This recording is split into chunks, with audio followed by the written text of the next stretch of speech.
the economy, everything's going to shit. I don't know what's gonna. I just don't know. Everything okay? No, not really. Hey, don't worry. What is that? It's positivity. What's positivity gonna do for me? It's gonna make you feel better and more or less hope for the future. Yeah. Why aren't people positive anymore? Well, I'm gonna tell you, hitting you makes me positive, so... How? Hello there, welcome to another Toku Ramblings.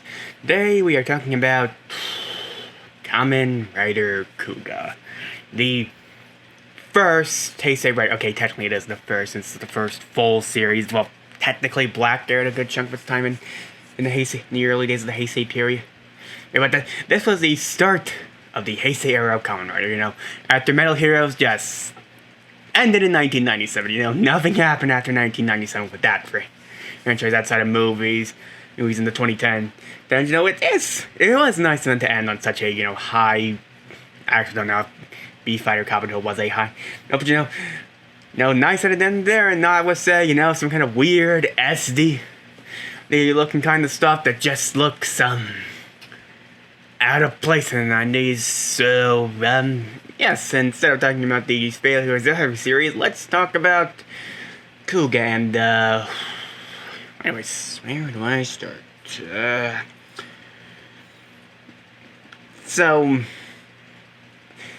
the best way to describe this, well, if you're coming from, like, the second, is, like, a lot of later Kamen Rider is, like a tokusatsu with J-drama elements. Kuuga feels more like a J-drama with tokusatsu elements here. So, the basic premise is a world traveler by the name of Yusuke Godai has returned to Japan and more or less finds himself embroiled in a bizarre case where a group of scientists were brutally murdered while excavating a nearby ruin, leaving behind only a videotape and a strange stone belt buckle. Before they can more or less figure out what this belt is exactly, the place is attacked by a humanoid spider monster, and Yusuke just, well, from memories he more or less sees, puts the belt on and more or less becomes a warrior that the beings call Kuuga. And while he's initially met with resistance from friends and even the police, specifically a detective by the name of Kaoru Ichijo, he ends up more or less becoming one of the key defenses against this growing threat, who seemingly are just killing people for no discernible reason. So, a word I don't like throwing around for series, especially in something like this, is more or less that it's a quote-unquote more real interpretation, in as much of real as you can get with an ancient warrior, your monsters murdering people in bizarre ways, and a person just putting on a black buckle that fuses with them as quote-unquote real. But Kuuga is by all accounts a more police drama again with Toku elements, as every, ironically, two-parter before more or less that became thing has them as a specific ground game, which is what they are more, not earned initially, but later on, just killing people and them trying to figure out what is the modus operandi for that, and more or less trying to prevent more deaths from happening, and I've seen the way that more or less Yusuke is as a, like, unlike, you know, much of the Showa era writers, you know, he's not some super smart, super genius university student like most others series. He's just a normal guy with, well, more than exceptional amount of talent thrown into a bizarre situation. He nearly loses that first fight, which, yes, it's the weaker form in the troop debut. Of the actual base form is not until episode 2, but like that first episode more or less puts it on that once again, Yusuke is not some cybernetically enhanced human like writers of the past, and more or less that goes for every other form's introduction. Well, no, 2 forms, Dragon and Pig. As both of their introductory episodes are more about learning how to make the best usage of those forms. It doesn't more or less go for Titan because it's just, Brr, Oonga Boonga, I have sword, I will beat you up now. Now, and the police don't initially more or less think Yusuke, or as they identify him as unidentified life form number 4, are on their side. They more or less initially treat him like a monster. It's only after he more or less helps them that more or less people are like, yeah, it's okay. Yeah, he's fine. He's clearly helping us. It also more or less gives a lot more focus to the civilian aspect of this. Like one episode when a whole bunch of indoor pools are attacked Yusuke's sister and more or less some of her friends grow concerned about the world that the place is becoming. And more or less, are their children going to be safe? Like, let's get something here. This is really dark. I wouldn't call it as dark as, say, Ryuki or Thighs. But it more or less feels very much a darker take in lieu of, I don't really know how much lighter the show era stuff was, but this is not light fare like more or less ironically more or less the Sentai that aired alongside this was also a pretty dark one too, but getting off topic, it can seem outright down, with just how the atmosphere just shows a world living in fear. But I think one of the things more or less helps is that this season is oddly uplifting, and I think that's helped by the main character, Yusuke. He is positivity in, like, he chooses to fight these monsters just to protect peoples. It's like there's no gain from this. He just wants to do this because it's helping people, and that's what he's always wanted to do. Like, he doesn't really have what would more or less much of an arc in terms of things. He's a very full character, but I feel represents what writers should be. Heroes who stand as symbols for hope, even in the darkest of moments. But he also is very a positive character, but he gets angry when he has to be angry. He can read moods, and like, the first scene we have of him, more or less, cheering up a child who's separated from his parents, like, is all the setup his character needs. He is a talented young individual wanting to make people smile and happy, and more or less when the Grongies start to kill people and he realizes that he has some means of stopping that, he chooses to fight. And I think that more or less is honestly really great. I think there's a reason why I think his character archetype has more or less been used so often across the years instead of Takami's anti-hero grumpy jerk with a heart of gold thing. God, I'm not looking forward to talk about Thighs. Yes, I think Kaoru Ichido is basically the second ranger without a suit. Like, despite more or less not having a suit, he is still, like, willing to fight these monsters, even though he is heavily outgunned without much stronger. And I think that, like, works here because, like, it shows the police are at least trying to combat the Gron instead of just sitting around. They're developing weapons, new means of fighting. I guess those both same things. I think his relationship with Yusuke is really a good, bro. Honestly, with how the two interact, as more or less, Kaoru's the kind of stern, serious one who more or less tries to keep him back, and Yusuke is like the person in this entire show. So I like that their trust slowly builds up, and more or less, even when Yusuke's out of the picture, he's not more or less just kind of despairing of what to do. He is still out there trying to beat whatever Gronkies there. I think that really works with him, and it's small, but I do like his rivalry with the main female gay. God, I probably should have looked up their names beforehand. But the one that wears the red scarf, I'll probably look up her name when I get to the Grongi portion. The rest of the side cast is more or less not as important. And as the first two they are primarily the main ones, but I feel like they all serve their purpose. I like Sakuraku, she kind of is the one who's translating all these ancient texts and more like explaining what each form is primarily doing. And she is the primary proponent of like Kuuga's myth arc throughout the entire thing, because the show is very episodic and more or less dealing with characters on a day-to-day basis. Just rather than just...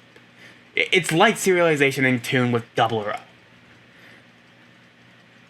O. It's a very focused on the people around them, like Yusuke's younger sister, Nori, who shows some concern about more or less what her brother is doing, and also shows some more human sides of things or what is going on. I kind of like Shuichi in this sort of subplot of trying to get a date, and more less what he gives us into the anatomy of the Arco, and by extension the UFLs. I think my favorite of the second was like Kakari. Where like the main scientist is crafting the weapons, because I feel like her subplot with her familial issues are really strong, and more or less her relationship that she kind of builds with Jean-Michel Sora really is nice, and like even like I really do like the kind of like sort of comedic relief in the form of Kazar, Saburo Kazar, in the way that more or less he's not really fully brought in, and more or less like he feels like natural comedic relief in a time where, you know, the Grongi I think are really, really great films that are just kind of held back by a small... I like more or less that they more or less don't care about world domination. They're not trying to more or less become the dominant species. They just want everything to them as a game to see who is the greatest of them all, and capable of more or less going against their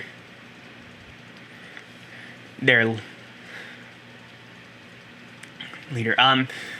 Something that like they innately also had their own kind of unique kind of language, and if you are gonna watch this, and this is actually one of the easier ones you can watch because it's available both on Tubi and Toku Shoutsu, so it's one of the very few like legal Kamen Rider series you can watch. I actually kind of recommend watching without the translation of the language. It's because I feel it adds to the mystery, but you can feel something for the body language to kind of more or less play out how they are more or less treating some kind of situation. And it does make for decent rewatch bonus if you want to see what they were actually saying here. I think a lot of their designs are really great. Great, of course, the first two are a spider and a bat, because I like the one that's a clear homage to the original Rider. The big issue they sort of have is that the personalities are not the most fleshed out, I would say. It doesn't help that more or less their names are not the easiest to roll off their tongue, like...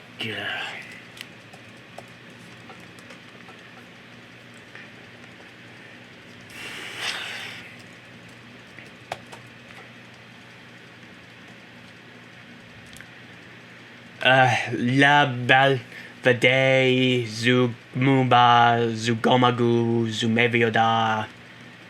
I don't even know if I'm me. Bajisba, me Jijaji.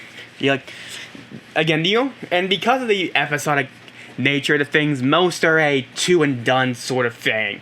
Like, the only ones that more or less have a major stand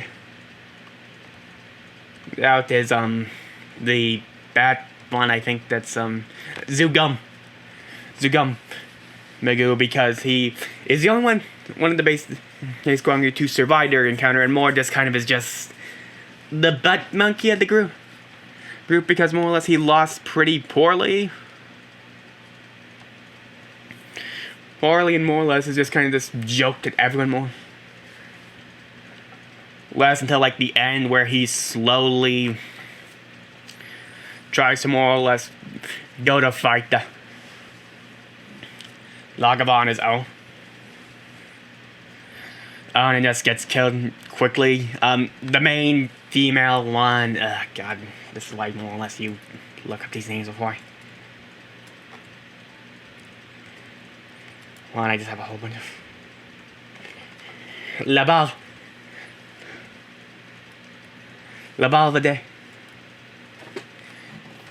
There, who's sort of like the main judge of these things and ensures things run as smoothly as you can for a killing game. And then of course the main one, Zagava. God. And these names are, this is why more or less we don't. Zagava, who is basically evil incarnate. It's also notable in that more or less his introduction, like, he is very much a build up, and like, yes, he is completely built up and more or less we don't see him much, but what we see of him is creepy. It is perfectly well acted, and I do think the acting in this show is actually really great across the board. With Yorigiri, there's a reason why the Yorigiri effect is a thing. Kaoru, all of me just do great. Even the initial Grangi who dress in Hot Topic. Pick where that feels so too. Thousands, but the way Dagava, but just is so serene and peaceful, and more or less what we see of his like initial post massacre is chilling in a way. And the main memorable like Monster Week Grangi was the Porcupine Grangi, and that's just because that is probably my favorite episode from the entirety of this show. Well, like my favorite arc in the entirety of this show, like especially that ending of just the pure silence as Yusuke just mercilessly beats one of the cruelest Grangi in the series to a bloody pulp is chilling. For someone who is so that seeing him get this angry is, again, chilling. It is just spine tingling. But like, I like them for more, like, because like they are sort of a unique kind of thing that's only really held back by sort of a lack of a well-defined personality across all of them. One thing I think the big thing I think this series also just nails nicely is just like the overall aesthetic. Like, I think Kuuga's main suits overall are fine. I'm not fond of Mighty. It feels, again, incomplete, but that makes sense. It's kind of like the base growing form. I think, like, the base Mighty red form, I think, looks perfectly fine. I like the shoulder pads. I think the stag beetle motif works well for it, especially when more or less it's sort of contrasting with Dog. But I think the issue I have is I wish there was a little more color along the bottom. It kind of feels like very light on the back, but I like some of the neater touches between all the suits, like Dragon loses the shoulder pads when as he goes. That Pegasus has the single shoulder pad for a like a gunner or archer sort of kind of character, and then Titan's pads are a lot more pronounced since he's the bigger fighter of the four. I really like the growth of story, which goes for its power as more or less we go from, you know, the base white suit to the base suits to the rising forms, and then of course the ultimate black and gold regal look is like, it adds a lot more gold and black to the suits, which I feel like perfectly messes with the fact that Yusuke is growing stronger, and like when we get to that end form, like it is the final form. He only uses it in that final fight. It's not like it's such a different form because of what it means. It is the culmination of Yusuke's growth and strength from, you know, the white like barely there. There's Stag Beetle to a person on par in strength to less the main thread of the series. I think all the Grongi look reasonably are really also good, well designed, kind of like humanoid creatures with basically like mixed with an animal. Well, I think the form change is that some of the more elite members get. But I think more or less, if I'm remembering, only one of them has that the sort of anti one that's more or less like before the final encounter. I think that was the only one who did that. I think another thing about story is like, explosions just, indicate to the monsters. And like, this is again one of those things that more or less makes this quote unquote more real, is the fact that less these destructions are actually very dangerous and more or less grow greater and greater as the Grongis grow stronger. So Yusuke also has to make sure that the explosions don't happen anywhere, and like that sort of leads to them being a little unsure to more or less give him his new bike because of the amount of explosions he's been causing and the danger that could more or less do, which I thought was also a really neat thing.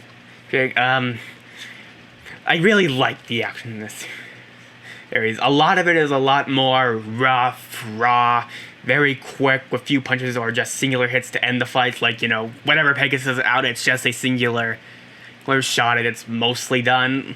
Like, it is sort of A with some of the CG, especially in the first two episodes. So, does Yusuke get his forms? It is not the best, but I feel like it is.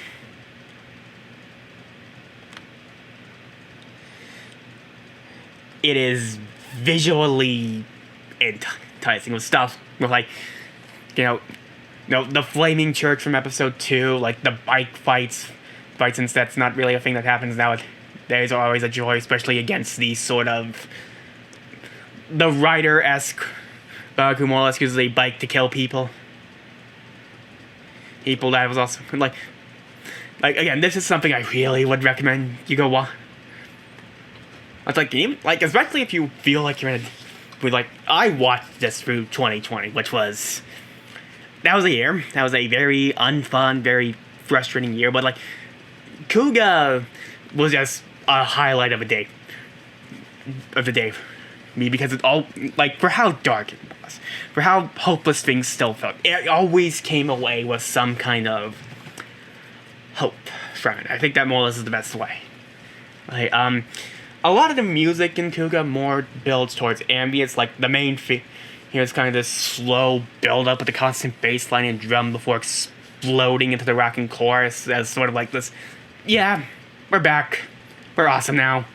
I guess we're still awesome now, depending on who you ask. I like the ending's kind of calming and relaxing kind of vibe that it has going for it. The insert themes are fine, but they're kind of forgettable. But if I don't have them in front of me, all in all, I would say that no, again, this sounds cliche, just like with the whole, real thing, but there are very few tokus like Kuuga. It feels special in so many ways, not just because it's the first, but it just feels. It is a bit on the slower side, and some people might not enjoy that. For example, they cut out the big climax fight before climax fight to instead focus on Yusuke just having one last conversation with his friends because he knows he's probably not going to come from this. But this was more or less a show. This was not just a good Toku. I feel like this is just a good show in general. I felt like the characters were realistic and well developed. The villains more or less were really solid, if a little man the person. Now, it's just something I would recommend you watch if you have the time. And that's kind of it for Kuuga. It only had a TV show. It had a few specials, but they were more recaps and just showing off powers and stuff. So there was a movie planned, but yeah, that's it. Kind of feels odd that I won't be coming back to this in about 2 weeks. So, yeah, whole shebang. Subscribe, like, bell, comment, all that thing. Some else makes the channel grow. And see you in another 2 weeks.